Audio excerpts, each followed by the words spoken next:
नमस्कार दोस्तों, डॉक्टर अंकित पाटीदार। और आज हम बात करेंगे फाइब्रोमाइल्जिया के बारे में। ये एक न्यूरोलॉजिकल कंडीशंस रहती है मेनली। बाकी क्या है कि इसके बारे में बात करते हैं कि न्यूरोसाइकोटिक डिसऑर्डर कैसे होता है, क्या-क्या इसमें सिम्पटम्स होते हैं और क्यों होता है। तो इसमें क्या है कि सिम्पटम्स की बात करें तो सबसे पहले इसमें संपूर्ण शरीर में दर्द होता है।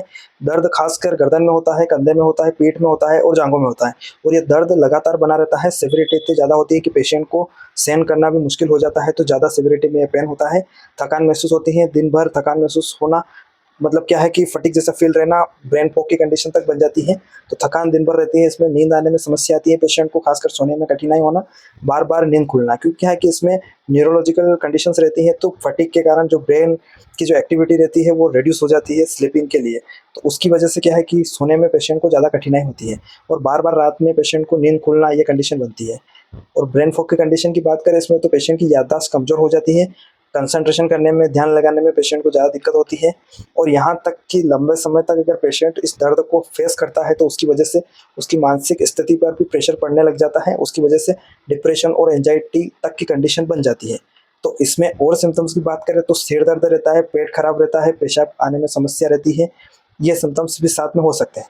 तो फाइब्रोमाइल्जिया के बारे में और जानकारी के लिए, कैसे होता है, कब होता है, क्यों होता है, इसके बारे में बात करते हैं। तो ये देखा जाए तो जो आम रोग रहते हैं और ये फाइब्रोमाइल्जिया रहते हैं, इनमें डिफरेंस ये है कि अपन आम रोग जो सामान्य रोग रहता है उसके कंपैरिजन में ये ज़्यादा कष्टदायी रहता है। बाकी क्या है कि इसका डायग्नोसिस करने में बहुत ज़्यादा कठिनाई होती है और पेशेंट को ज़्यादा प्रॉब्लम फेस करना पड़ती है।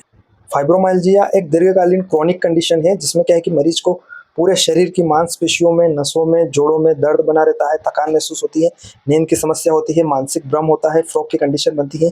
तो ये लक्षण समय के साथ बढ़ते जाते हैं और ये लक्षण दिखाई देते हैं। तो क्या है कि ये क्यों होता है, अगर ये कंडीशन बनती है तो अभी तक क्या है कि फाइब्रोमाइल्जिया का सटीक कारण अभी तक नहीं पता है। बाकी क्या है कि कुछ कारण हो सकते हैं। जो सेंट्रल नर्वस सिस्टम रहता है हमारा, सीएनएस, उसकी सेंसिटाइजेशन की वजह से ये समस्या होती है। हाइपर सेंसिटिव हो जाता है वो, तो मस्तिष्क में दर्द की तीव्रता बढ़ जाती है। तो जैसे हम कहीं पे भी हाथ लगाते हैं या फिर चींटी काटते हैं या फिर कहीं पे लग जाती है, तो चोट लगने के बाद हमारा मस्तिष्क सिग्नल देता है कि वहाँ पे कुछ हो गया है, तो हमें दर्द का अनुभव होता है। तो इस कंडीशन में ऐसा होता है कि मस्तिष्क के अंदर जो दर्द के जो सेंसर्स रहते हैं वो ज़्यादा एक्टिव हो जाते हैं, उनके कारण ये कंडीशन बनती है। जेनेटिक प्रीडिस्पोजिशन की कंडीशन भी बन सकती है, क्योंकि परिवार में या फैमिली हिस्ट्री में किसी को ये बीमारी है तो उसमें होने की संभावना बढ़ जाती है। इमोशनल ट्राउमा और स्ट्रेस की वजह से ये कंडीशन होने के चांसेस 80 से 85% तक ज़्यादा रहते हैं। तो इमोशनल ट्राउमा और स्ट्रेस ये फैक्टर हो सकता है। फिजिकल इंजरी, अगर आपको कहीं भी जैसे रीढ़ की हड्डी में, गर्दन में, सिर में पुरानी लगी हुई चोट है या फिर पुरानी बीमारी की वजह से भी फाइब्रोमाइल्जिया होने के चांसेस बढ़ सकते हैं। तो लक्षण तो हमने शुरू में बात करी है, तो लक्षण इसमें इसी टाइप के होते हैं। और पहचान कैसे करना है, तो इसका क्लिनिकल डायग्नोसिस करने में डॉक्टर को काफ़ी ज़्यादा परेशानी होती है। जो स्पेशलिस्ट, सुपर स्पेशलिस्ट डॉक्टर होते हैं वही इसका डायग्नोसिस अच्छी तरह से कर पाते हैं। तो सबसे पहले इसमें हिस्ट्री चेक करना पड़ती है, कैरेक्टरिस्टिक सिम्टम्स क्या आ रहे हैं उनको चेक करना पड़ते हैं, कुछ विशेष टेंडर पॉइंट्स की जांच करने के बाद इसका डायग्नोसिस बन पाता है।